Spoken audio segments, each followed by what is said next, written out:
अस्सलाम वालेकुम। Women care centre के प्लेटफॉर्म से मैं हूँ साइकोलॉजिस्ट निदा ताहिर। उम्मीद करती हूँ आप खैरियत से होंगे। द कंसल्टेशन की एक नई एपिसोड के साथ आप सबको शामिल कहती हूँ। आज के प्रोग्राम में हम बात करने जा रहे हैं वो यंग फीमेल जो साइकोलॉजिकल इश्यूज का शिकार हो जाती है। इससे बात करने के लिए मेरे साथ आज प्रोग्राम में मौजूद है डॉक्टर माजिद अली। आप ब्रेन क्लिनिक कराची में जो है उसके डायरेक्टर हैं और उसके अलावा हमदर्द यूनिवर्सिटी में 20 साल से सेक्रेटरी पढ़ा रहे हैं। अस्सलाम वालेकुम सर। वालेकुम अस्सलाम निदा, कैसी हैं आप? ठीक हैं, खैरियत से हैं? जी अल्हम्दुलिल्लाह sir. Thank you for coming sir. आपका बहुत बहुत शुक्रिया कि आपने इस अहम मौजू पे आज मेरे साथ ये प्रोग्राम करने का फैसला किया। इससे पहले भी कई दफ़ा आप ये प्रोग्राम करने के लिए कोशिश कर चुकी थी, लेकिन मेरी मसरूफियत की वजह से ये प्रोग्राम नहीं हो पाया था। उसके लिए मैं आपसे पेशगी माजरत कर लेता हूँ। Thank you sir. हमारे देखने वालों को बताएं कि यंग फीमेल जो कहा जाता है WHO के अकॉर्डिंगली भी कि मोर देन 2% ज्यादा है मेल से कि साइकोलॉजिकल इश्यूज का वो शिकार हो जाती हैं। तो वो कौन से ऐसे कॉमन साइकोलॉजिकल इश्यूज हैं जो यंग फीमेल में बहुत कॉमन है? देखिए, हमें ये बात पहले समझना होगा कि हमारे यहाँ ख़वातीन, और जब मैं बात कर रहा हूँ हमारे यहाँ तो अमूमी तौर पे पूरी दुनिया में ही, लेकिन पाकिस्तान में या हमारे खित्ते में ख़ास तौर पर ख़वातीन और लड़कियों पर जो रोज़मर्रा ज़िंदगी के मामलात हैं उसके हिसाब से उन पर एडिशनल बर्डन होता है।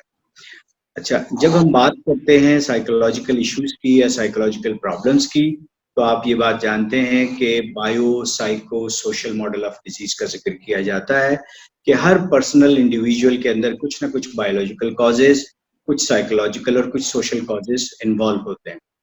बायोलॉजिकल कॉजेज की जहां हम बात करें तो फिर ये बात हमें समझ में आती है कि यंग फीमेल्स में, ख़ासतौन एडोलेसेंट्स के बाद जब मेंस्ट्रुअल साइकिल का सिलसिला शुरू होता है तो हार्मोनल चेंजेस आती हैं जिस्म के अंदर, और ये जो हार्मोनल चेंजेस हैं, इन हार्मोन्स का डायरेक्टली हमारे मूड, इमोशन और हमारे जिस्म के बाकी मामलों के साथ साथ हमारे जहन और दिमाग पे भी असर होता है। तो मतलब ये हुआ कि एक बायोलॉजिकल कॉज मुसलसल इस सूरत में लड़कियों पर मौजूद होता है, क्योंकि मंथली साइकिल्स में जब वो आती हैं तो उनकी इमोशनल एडेप्टेबिलिटी को ज्यादा एडजस्ट करने की जरूरत हो जाती है। इसी तरह से जब आप एडल्टहुड के अंदर आते हैं तो फिर आपकी सोशल रिस्पॉन्सिबिलिटीज भी डिफरेंट होना शुरू हो जाती हैं। हमारे माशरे में खासतौर पर लड़कियों के लिए ड्रेसिंग का सेंस भी चेंज होना शुरू हो जाता है। घर से बाहर निकलना और घर में रहने के, बहन भाइयों के साथ सोशलाइज करने के भी कुछ रूल्स एंड रेगुलेशन डिफरेंट हो जाते हैं जैसे ही वो बचपन से अडल्टहुड के अंदर आती है। इसी तरह से जैसे यंग फीमेल्स अपने स्कूल लाइफ से कॉलेज लाइफ में जाती हैं और कॉलेज लाइफ से प्रोफेशनल कॉलेज वगैरह में जाती हैं, तो वहां भी उनका रोल में चेंज आता है। तो इसका मतलब ये हुआ कि एक मल्टी फैक्टोरियल फिनोमेना है, यानी कुछ बायोलॉजिकल चेंजेस हैं, फिर साइकोलॉजिकल चेंजेस है। हर इंडिविजुअल दूसरे इंडिविजुअल से डिफरेंट है। मेरे जो डिफेंस मैकेनिज्म है या मैं किस तरह से अपने टेंशन और स्ट्रेस को एडजस्ट करता हूँ, आपके डिफेंस मैकेनिज्म आप किस तरह से अपने टेंशन और स्ट्रेस को एडजस्ट करती हैं, और इसी तरह से बाकी इंडिविजुअल। तो पर्सन टू पर्सन वो साइकोलॉजिकल कॉजेज का डिफरेंस होता है, लेकिन जो सोशल रिस्पॉन्सिबिलिटी है वो हमारे माशरे में, या सोशल स्ट्रेस जो हमारे माशरे में है, वो बच्चियों पर, लड़कियों पर, खवातीन पर मर्दों की निस्बत थोड़ा ज्यादा होता है। उनकी कई डिफरेंट टाइप की रिस्पॉन्सिबिलिटी होती हैं। अगर लड़कियां पढ़ रही हैं तब भी उनसे ये एक्सपेक्ट किया जाता है कि घर में आके कुछ ना कुछ घर के कामकाज में भी हाथ बटाएंगी। अगर वो जॉब कर रही हैं बच्चियां, तब भी उनसे ये एक्सपेक्ट किया जाता है कि जॉब के साथ साथ घर में आके अपनी फैमिली की केयर में भी वो बराबर का ही हिस्सा डालेंगी। तो इसकी वजह से चांसेस लड़कियों में, बच्चियों में मेंटल हेल्थ प्रॉब्लम के चांसेस थोड़े से ज्यादा हो जाते हैं। आल्दो बायोलॉजिकली और साइकोलॉजिकली अल्लाह ताला ने लड़कियों और खवातीन को मर्दों और लड़कों के मुकाबले में ज्यादा मजबूत बनाया है। यानी अगर कोई मर्द किसी स्ट्रेस को, फॉर एग्जाम्पल कोई, हमें स्ट्रेस नापने का हमारे पास कोई आला तो नहीं है, लेकिन हम सिर्फ समझने के लिए आपके ऑडियंस को, कि अगर किसी लड़के पे 300 का स्ट्रेस हो और उतना ही स्ट्रेस किसी लड़की पर हो, तो इस बात के चांस कि वो लड़की मेंटल हेल्थ डिसऑर्डर का शिकार हो जाएगी कम होंगे, बजाय इसके कि लड़के के चांसेस थोड़े से ज्यादा होंगे। लेकिन जो बाकी फैक्टर्स हैं, यानी साइकोलॉजिकल तो लड़कियां लड़कों के मुकाबले में ज्यादा मजबूत है, लेकिन जो बाकी फैक्टर्स हैं, जैसा मैंने पहले जिक्र किया, जो मंथली साइकिल की वजह से बायोलॉजिकल फैक्टर्स आना शुरू हो जाते हैं, फिर उसके अंदर जेनेटिक्स भी इन्वॉल्व है कि अगर आप ऐसी फैमिली से हैं जिस फैमिली के अंदर एंजाइटी डिसऑर्डर या डिप्रेशन या शिज़ोफ्रेनिया, बाइपोलर या कोई भी ज़हनी मर्ज पहले से मौजूद है, तो जाहिर है कि आप में उसके चांसेस बढ़ जाते हैं। इसी तरह से अगर किसी खातून को किसी और बीमारी की वजह से, मिसाल के तौर पे कोई शुगर या ब्लड प्रेशर या फैमिली में कोलेस्ट्रॉल या कोई और ऐसा मेडिकल डिजीज है, अगर वो मौजूद है तो फिर भी उसके यानी साइकियाट्रिक डिसऑर्डर या साइकोलॉजिकल इश्यूज के चांसेस बढ़ जाते हैं। जी बिल्कुल।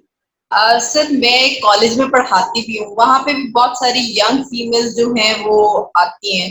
जैसे मैं वहाँ पे मोस्टली ऑब्जर्व करती हूँ तो कन्वर्जन या टेंशन सीकिंग जिसको हम कहते हैं वो बहुत कॉमन है।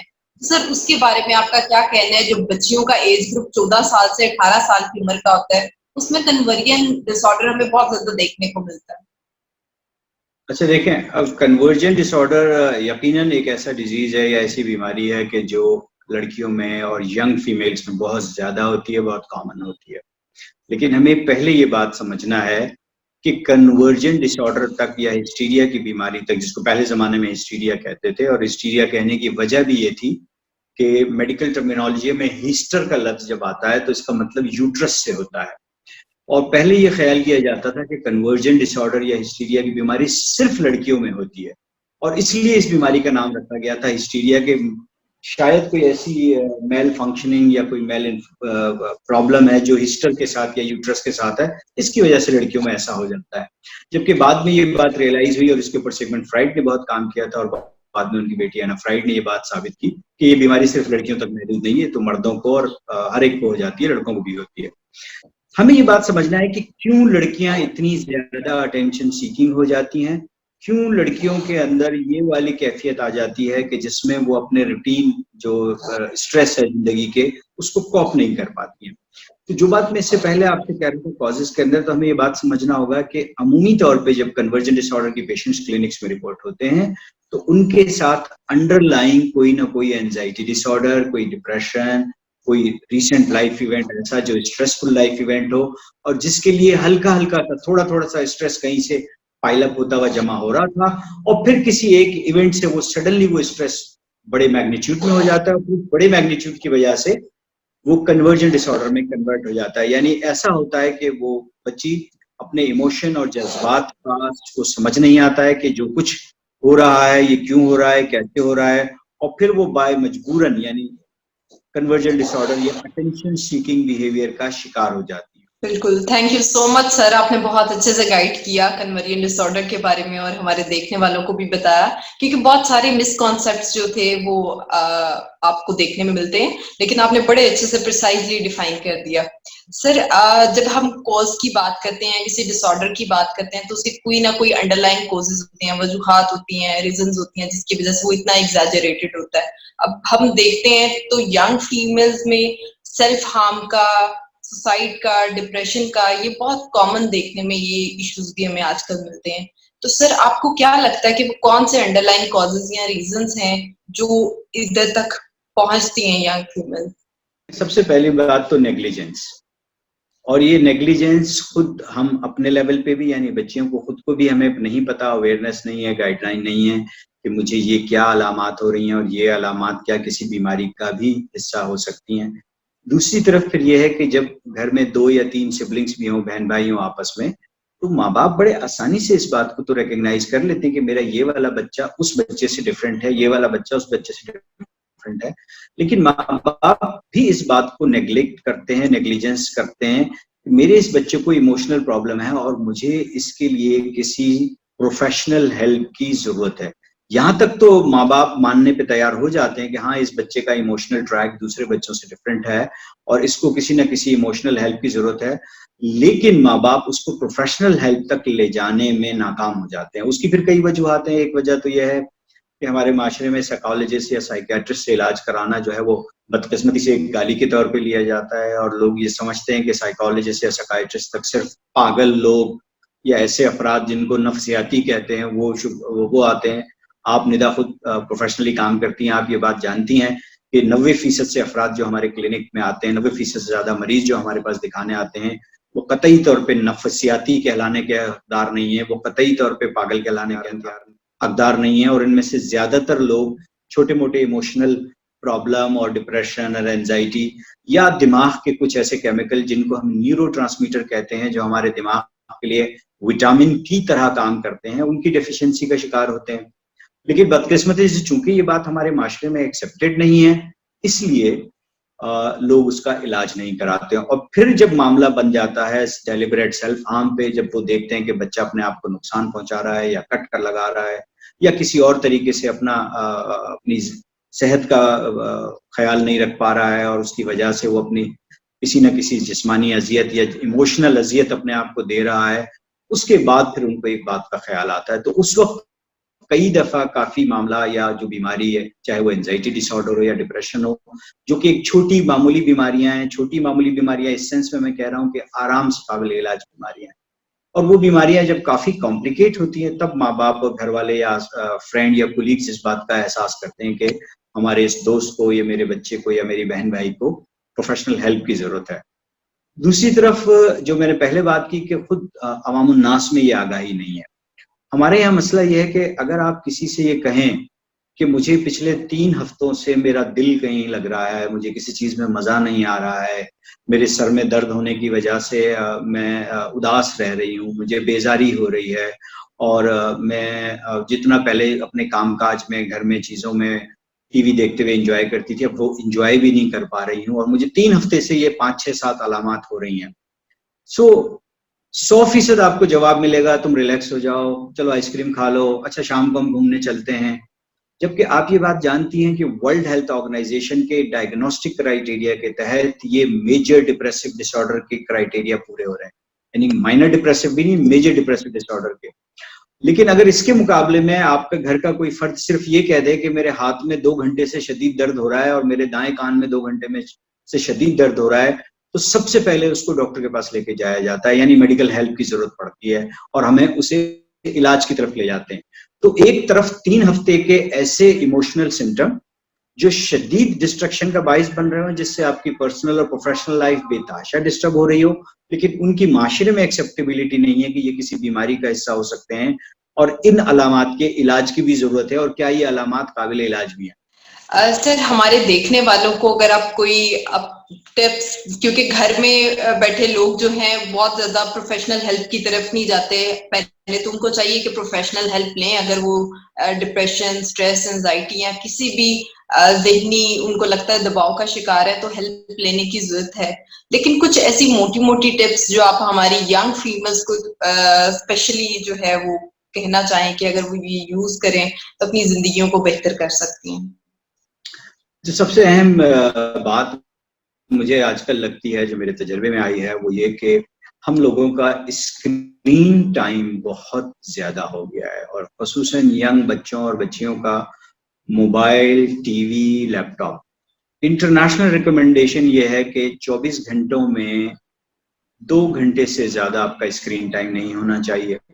लेकिन अगर आप ऑनलाइन क्लासेस या ऑनलाइन सेमिनार जैसा अभी हम कर रहे हैं, अगर इसमें किसी तरह से इन्वॉल्व हैं, तो उसको माइनस करके फिर 2 घंटे, यानी अगर 2-3 घंटे की क्लास है तो उसके अलावा 2 घंटे से ज्यादा स्क्रीन टाइम नहीं होना चाहिए। और स्क्रीन टाइम की जब बात कर रहे हैं तो ये कलेक्टिव है, यानी मोबाइल का इस्तेमाल, सोशल मीडिया का इस्तेमाल, लैपटॉप का इस्तेमाल और टीवी, ये सब मिलाकर। हो ये रहा है आजकल कि बच्चों ने सोशल मीडिया को इंटरटेनमेंट समझकर इस्तेमाल करते हैं, लेकिन अक्सर सोशल मीडिया का इस्तेमाल जो टेलीफोन के तहत होता है या स्मार्टफोन के जरिए होता है, वो स्ट्रेस का बायस ज्यादा बनता है। ऐसा तो होता है कि आप एक तरफ कोई इंटरटेनमेंट गाना सुन रहे हो, लेकिन दूसरी तरफ आपके जहन लगा हुआ होता है कि फलां के मैसेज का जवाब नहीं आया है, फलां ने मेरे तस्वीर पे सोशल मीडिया पे क्या कमेंट किया था, उसने जो कमेंट किया था उस कमेंट का मैं क्या जवाब दूं। सो यूं जितना ज्यादा आप ये यूज कर रहे होते हैं, वो आपके लिए स्ट्रेस और बर्डन का बायस बन रहा है। आज से कुछ अर्सा पहले जब स्मार्टफोन नहीं थे, हम सब अपनी फैमिलीज के साथ बहुत अच्छा टाइम स्पेंड करते थे। अब ये होता है कि हम खाने की टेबल पे भी बैठे हैं तो सबके हाथों में अपने अपने मोबाइल हैं। सबकी पर्सनल लाइफ का, खाने का जो रिलैक्सेशन और एक माहौल होता था कि जब आपस में सारे दिन की बातें एक दूसरे के साथ शेयर करते थे, वो भी हमने माइनस कर दिया है। तो अब 2 चीजें बहुत अहम है। एक तो ये कि जो स्पोर्ट्स आप मोबाइल पे खेलते हैं, मैंने देखा अक्सर बच्चे कोई ना कोई गेम जरूर खेल रहे होते हैं। खुदा के लिए वो मोबाइल को छोड़ के अपने घर के सहन में, आंगन में, अपने कमरे में ही उछल कूद कर लीजिए। वो आपकी जिस्मानी सेहत और चूंकि जिस्मानी सेहत डायरेक्टली लिंक्ड है आपकी ज़हनी सेहत से, तो उसके लिए भी इम्प्रूवमेंट होगी। दूसरा, आपको रोजाना की बुनियाद पे कुछ लम्हे दुनिया की इन तमाम चीजों से दूर करके जाती रिलैक्सेशन के लिए जरूर चाहिए। हमारे साथ आज प्रोग्राम में मौजूद थे डॉक्टर माजिद अली। आपने बहुत अच्छे से एक्सप्लेन किया कि यंग फीमेल्स जो साइकोलॉजिकल इश्यूज का शिकार होती हैं वो कौन कौन सी हैं, और उसके अलावा आपने बड़े अच्छे से बताया कन्वर्जन डिसऑर्डर जो है यंग फीमेल जो बहुत कॉमन है, उसकी अंडरलाइन क्या रीजंस हैं। आपने बहुत अच्छे से हमारे देखने वालों को कुछ लास्ट पे टिप्स दी कि अगर स्क्रीन की इंडल्जेंस हम कम कर दें, फैमिली को टाइम देना स्टार्ट कर दें, तो बहुत सारे इश्यूज रिजॉल्व हो सकते हैं।